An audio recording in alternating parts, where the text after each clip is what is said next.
Swayam Prabha. Digital India. Educated India.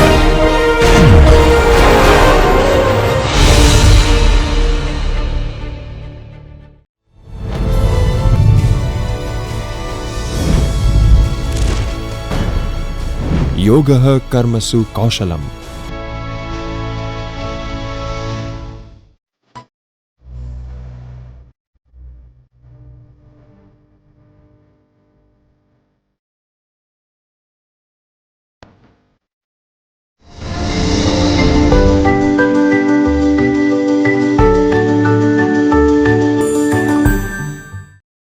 Hello students, I, Dr. Dhaval Nakum from Gujarat University welcomes you all to the third part of accounting concepts, conventions and principles and accounting standards.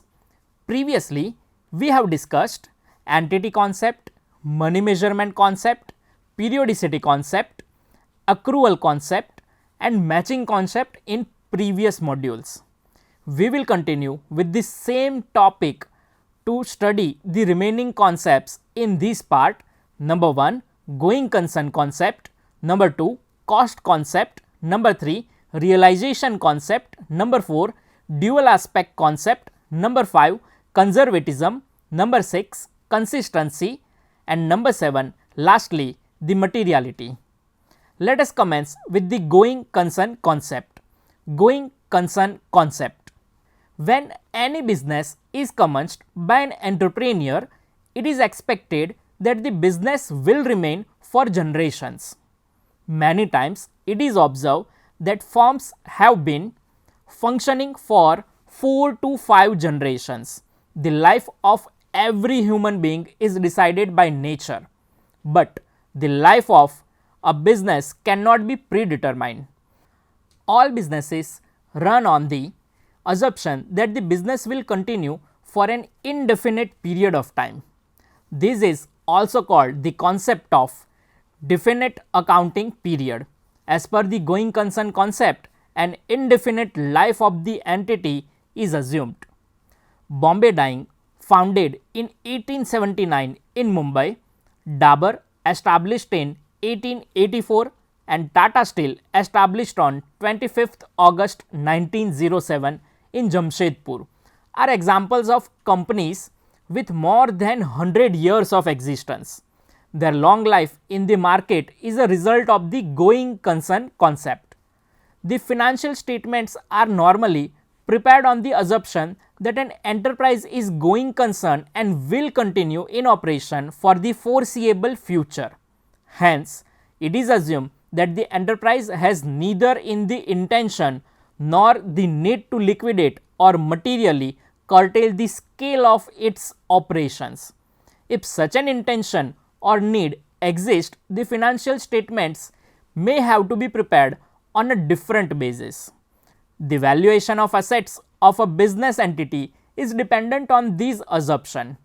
Due to the stable value of money concept, historical cost is followed. Accounting effects and its presentation in annual financial statements. Illustration. Number 1. Acquisition of fixed assets. Fixed assets are acquired for long periods of time. The investment duration in fixed assets is more than 5 years and sometimes it can be 10 years or more. The basic role of fixed assets is to assist in day-to-day operational activities. Every year, these fixed assets are shown in the balance sheet after deducting depreciation. The depreciation amount is charged to the profit and loss account or income statement as a non-cash expenditure. These assets are not acquired for periods of 1 year or less. After the estimated life of a particular asset is completed, new assets are acquired with the expectation that the business will continue. This procedure is followed due to the going concern concept. Second is prepaid or advance payment. Prepaid expenses or advance payments are shown on the asset side of the balance sheet because of the going concern concept. It is assumed that the business will run for an indefinite period of time. it is estimated that the business entity will get the benefit of such prepaid expenses in the future. Number 3. Deferred revenue expenses. Deferred revenue expenses are shown on the asset side. These are expenses from which benefits will arise for a period of more than 1 year. For example, advertisement expenses paid for 5 years would appear in the balance sheet. Every year, an equal amount will be deducted from it and charged to the P&L account or income statement. This procedure is followed due to the going concern concept. Number 4 is semi-finished goods and work in progress. Semi-finished goods and work in progress at the end of the current year will be carried forward to the next year, and the remaining work will be completed during the next year based on the assumption of the going concern concept. If this concept does not prevail, semi-finished goods and work in progress could have been sold in the same year. Next is accounting period. The necessity of this concept emerges from the going concern concept. All stakeholders examine annual financial statements for the revision of investment decisions. Number 6. Capital and revenue transactions. The distinction between capital and revenue transactions support the going concern concept because all capital transactions are recorded with this assumption. This is a very optimistic concept. The commencement and continuation of business are assumed to last for generations. This concept is very useful for corporate forms of business where funds are provided by different stakeholders with the expectation of good return in the long term. Now let us discuss the second concept, that is cost concept. It is also known as the historical cost concept. In accounting, different types of cost are used for specific purposes and places, such as future cost, replacement cost, current cost, historical cost, inflationary cost, etc. In financial accounting, the focus is on the historical cost concept. The benefits of following historical cost is to maintain uniformity in the accounts year to year. When applying these concepts, the value of an asset is determined based on its historical cost, which is the purchase cost. Although there are various measurement bases, accountants traditionally prefer this concept in the interest of objectivity. For example, if an asset is acquired by paying rupees 50 lakh following the cost concept, the value of the machine taken as rupees 50 lakhs. The estimated life of this asset is 10 years. These rupees 50 lakh will be disclosed in the balance sheet, and every year rupees 5 lakh will be deducted as depreciation. After deducting depreciation, the remaining amount will be shown in the balance sheet. This process will continue until the completion of the 10th year. The historical cost concept is highly neutral and free from bias. Other measurement bases are not as objective. It is not allowed to disclose the current cost of an asset because it is not easily determinable due to several external factors like inflation, interest rates, and foreign exchange rates for international transactions. This concept has certain limitations. Number 1, the estimated realizable value is subjective, making exact value determination difficult. Number 2, in an inflationary situation, when prices of all commodities go up, on an average, acquisition cost loses its relevance. For example, a piece of land purchased on 1/1/2001 for rupees 25,000 may cost rupees 12 lakh as on 1/1/2024. So, if the accountant makes valuation of assets at historical cost, the accounts will not reflect the true position. Number 3, many assets do not have acquisition cost. Human assets of an enterprise are an example. The cost concept fails to recognize such asset, although it is very important asset of any organization. Many other controversial issues have arisen in financial accounting that revolve around the cost concept, which will be discussed at an advanced stage. However, later on we shall see that in many circumstances the cost conventions is not followed. See the conservatism concept for an example, which will be discussed later in this unit. Now we will see the accounting effects and its presentation in annual financial statements. Illustration: a machine was purchased on 1/4/2021 for rupees 10,50,000 and has an estimated salvage value of rupees 50,000, which will be realized after 10 years. On 31st March 2024, its market value is rupees 8 lakh.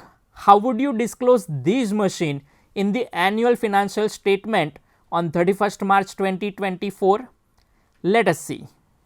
On 1st April 2021, machine purchased. In the opening balance sheet, machine will be shown at rupees 10,50,000 on the asset side. On 31st March 2022, depreciation will be calculated. Rupees 10,50,000 less 50,000 of salvage value divided by the 10 years, we get 1 lakh rupee. It means every year depreciation of rupees 1 lakh will be deducted, and up to 31st March 2024, that is for the 3 years, depreciation will be of rupees total 3 lakh. On 31st March 2024, machine would appear at rupees 7 lakh after deduction of depreciation of 3 years. Market value of machine on 31st March 2024 is rupees 8 lakh, which is irrelevant due to application of cost concept. Now let us understand realization concept. Financial accounting rigidly follows certain concepts to maintain uniformity in presentation. It believes in reality rather than imagination and is closely associated with the historical cost concept. Any change in the value of an asset is recorded only when the business realizes it. For example, if an asset is recorded at its historical cost of rupees 5 lakh and its current cost is rupees 15 lakh, such a change is not counted unless there is certainty that the change will materialize. Financial accounting, based on some conventions, follows a more conservative path. According to conservatism, accountants try to cover all probable losses but do not consider any probable gains. This means that if accountants anticipate a decrease in value, they count it. But if there is an increase in value, they ignore it until it is realized. Economists are highly critical of the realization concept, arguing that it creates value distortion and makes accounting meaningless. However, financial accounting continues to adhere to such concepts. The perception of accounting community and economists differ. Now we will see the accounting effects and its presentation in annual financial statements. Illustration: for example, Mr. X purchased a piece of land on 1st January 2011 paying rupees 12 lakh. Its current market value is rupees 22 lakh on 31st December 2024. Should the accountant show the land at rupees 22 lakh following cost concept and ignoring rupees 10 lakh value increase since it is not realized? Look at the balance sheet. Here capital is shown at rupees 12 lakh and land is also shown at rupees 12 lakh on the asset side. Another balance sheet is prepared by accountant including new value of piece of land, the revised balance sheet. Now look at the balance sheet. Capital rupees 12 lakh, unrealized gain rupees 10 lakh, and land is valued at rupees 22 lakh. This disclosure is not allowed as per the realization concept. This gain is not realized in a real sense. If this piece of land is sold, then Mr. X could have earned rupees 10 lakh, which could have been disclosed in the books of account. Nowadays, the revaluation of assets has become a widely accepted practice when the change in value is of a permanent nature. Accountants adjust such value changes through the creation of a revaluation, that is capital reserve. At present, a little flexibility is approved subject to certain conditions. All three concepts, the going concern, cost concept and realization concept, provide the valuation criteria. Now, we will see the fourth concept, that is dual aspect concept. Double entry bookkeeping is a widely used accounting method where every business transaction has two effects, a debit effect and a credit effect. Furthermore, the total amount debited will always equal the credited amount, making the total of both debit and credit identical. This concept is the core of double entry bookkeeping.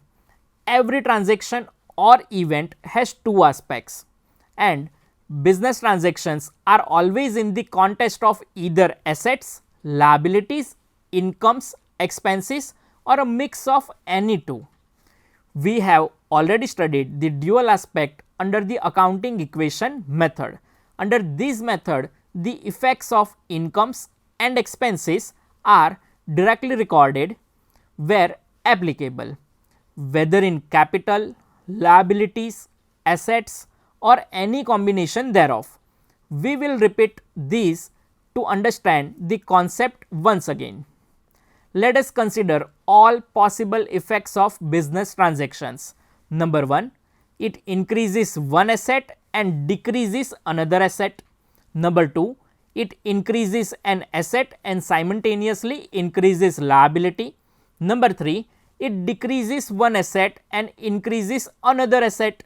Number 4, it decreases one asset and decreases liability as well. Alternatively, number 5, it increases one liability and decreases the other liability. Number 6, it increases a liability and increases an asset as well. Number 7, it decreases liability and increases other liability. Number 8, it decreases liability and decreases an asset as well. Now, we will see the accounting effects and its presentation in annual financial statements. Let us recollect the applicability of dual aspect with illustration. You can see, based on transactions, number of columns are prepared. We already know the equation assets equals to capital plus liabilities. Now, number 1, brought rupees 50,000 and commenced business. Here, cash, that is an asset of the business, is increases and capital of rupees 50,000 is also increasing. Therefore, the accounting equation A is equals to C plus L is sustained. Now, the second transaction is furniture purchased for rupees 10,000.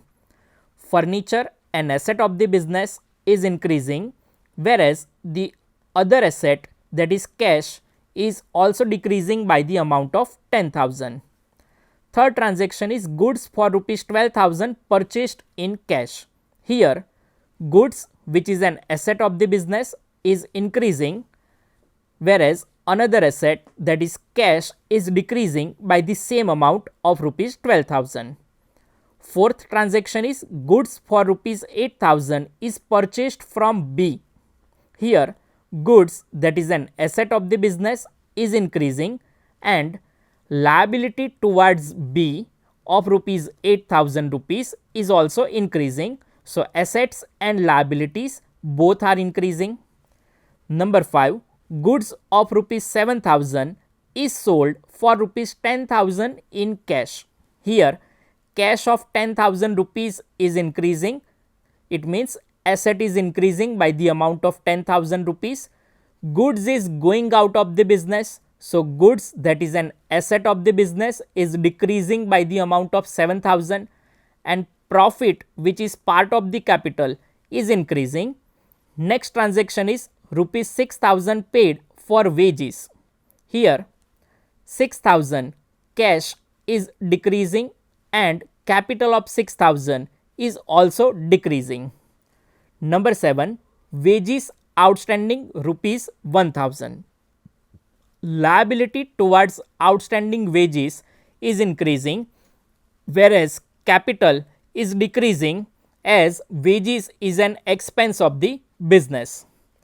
Next is commission received rupees 4,000.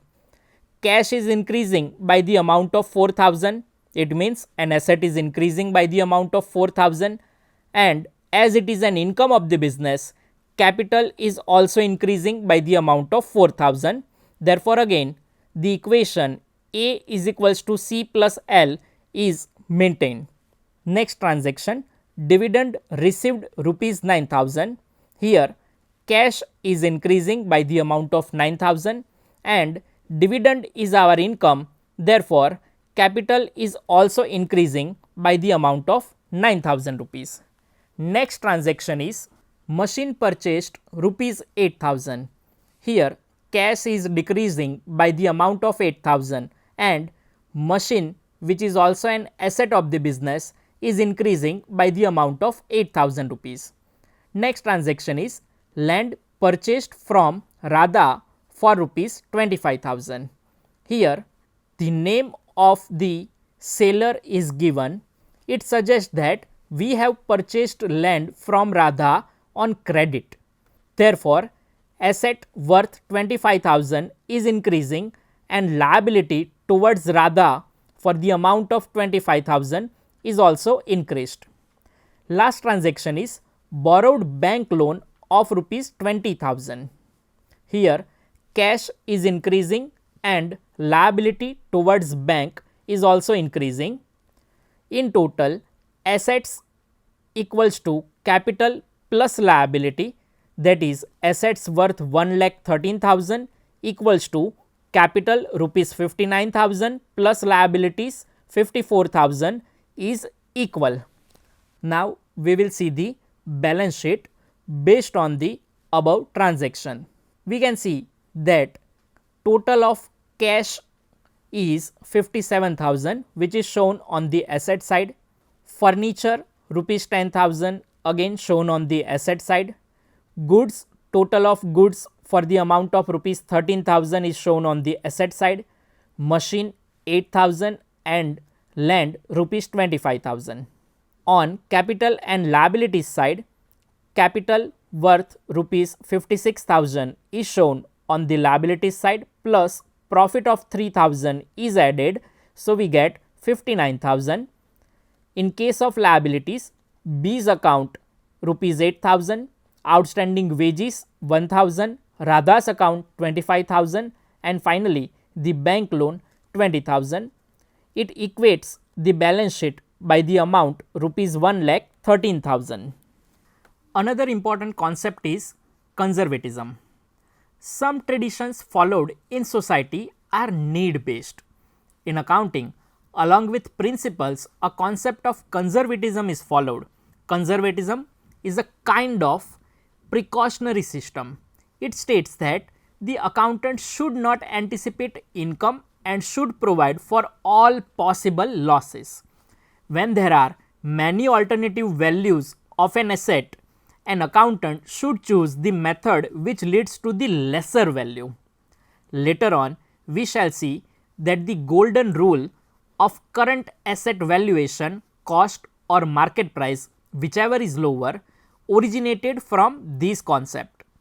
The realization concept also states that no change should be considered unless it is actually materialized.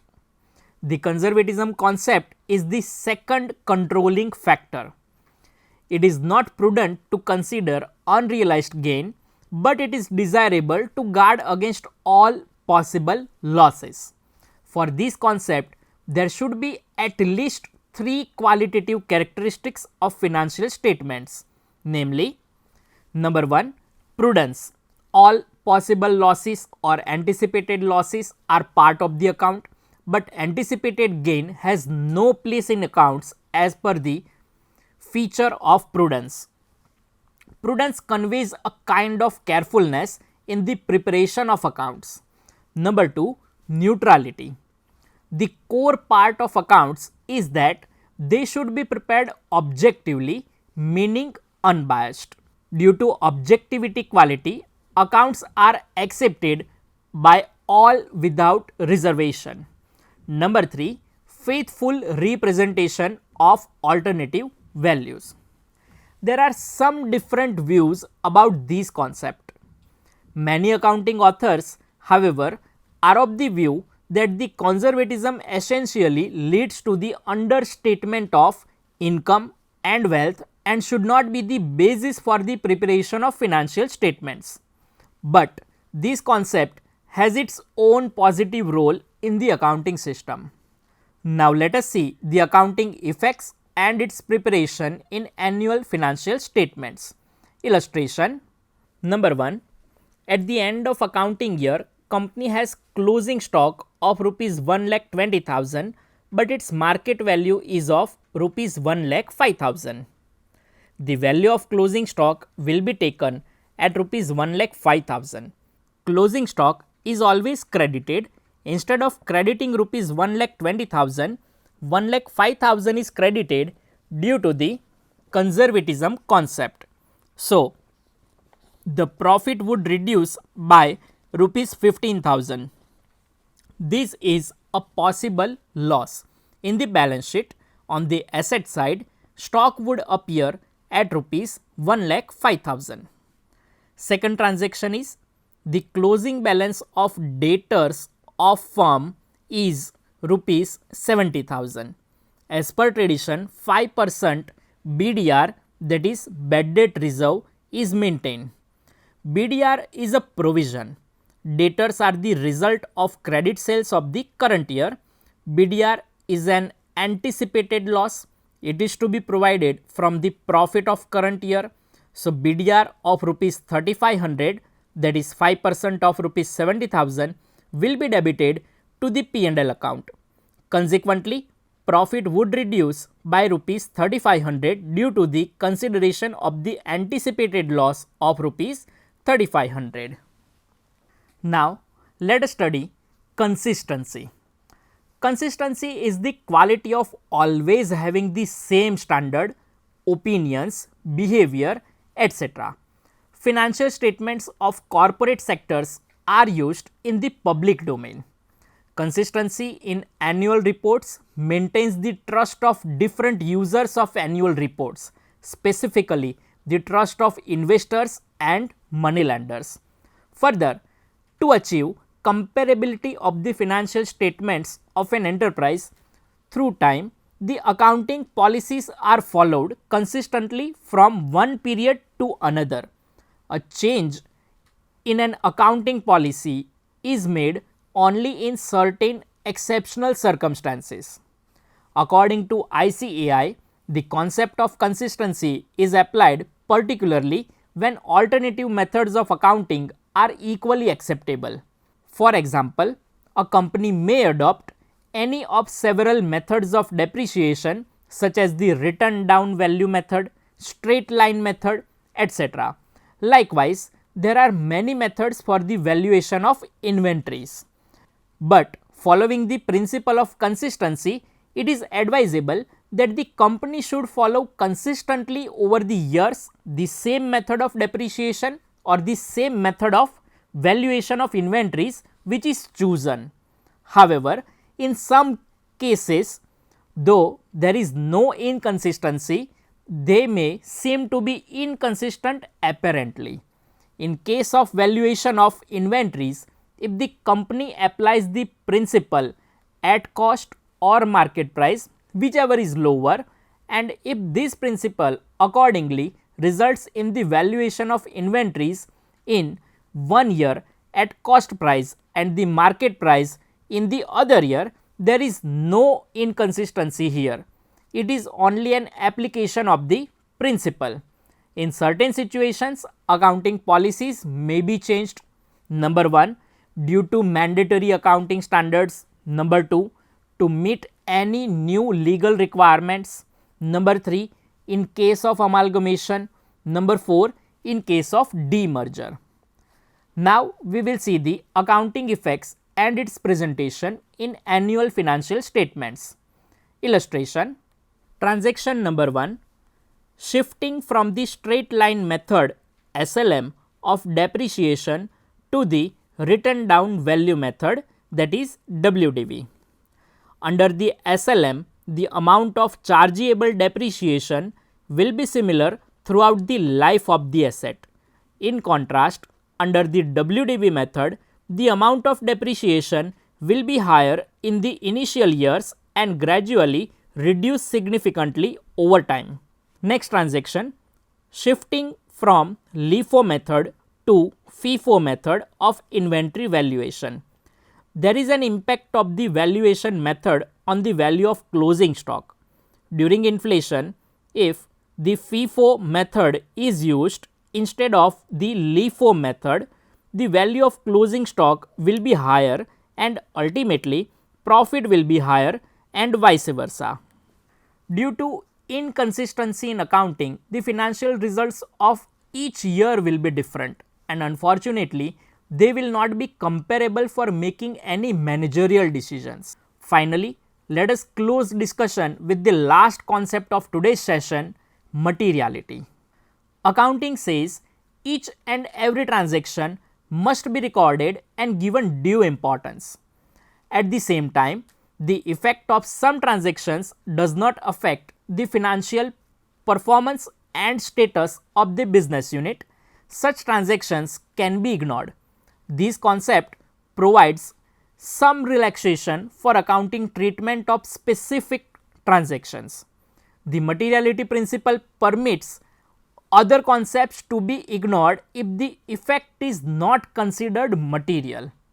This principle is an exception to the full disclosure principle. According to the materiality principle, all items having a significant economic effect on the business of the enterprise should be disclosed in the financial statements. Any insignificant item that will only increase the work of the accountant but will not be relevant to the user's needs, therefore should not be disclosed in the financial statements. The term materiality is the subjective term. It is on the judgment, common sense and discretion of the accountant that which item is material and which is not. Now we will see the accounting effects and its presentation in annual financial statements. Illustration. Transaction number 1. An accounting year ends on 31st March 2024 and a bill for services is received for the period of 3 months from 2nd January 2024 to 1st April 2024. Only one day pertains to the next year, that is 2024-25. In this case, calculation of the bill for one day is not required and the entire amount can be charged in year 2023-24. Second transaction, for example, certain loose tools are purchased for rupees 20,000, out of which tools worth rupees 300 remain unused. The total production cost of the year is rupees 5 crores. The value of closing stock of tools is very negligible against the total production cost. In this situation, it is taken as 100% in the year of purchase, even though used by the entity for more than a year. This is because the amount of loose tools is very small to be shown in the balance sheet, though it is an asset of the company. To determine the materiality status of transactions, factors such as the amount of the item, size of the business, the nature and level of information, and the level of the person making the decision are taken into consideration. Moreover, an item material to one person may be immaterial to another. What is important is that the omission of any information should not adversely affect the financial position of the respective accounting year or impair the decision making of various users. In this module, we have studied about the going concern concept, cost concept, realization concept, dual aspect concept, conservatism, consistency, and finally materiality. All these aspects are explained with accounting treatments and their presentation in financial statements. I am sure that you must have acquired reasonably good understanding of them.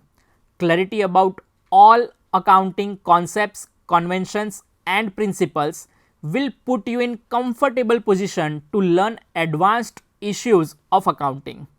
In the next module, we will discuss accounting standards, which plays a vital role in the preparation and presentation of annual financial statements. We will meet in short time for accounting standards. Thank you guys.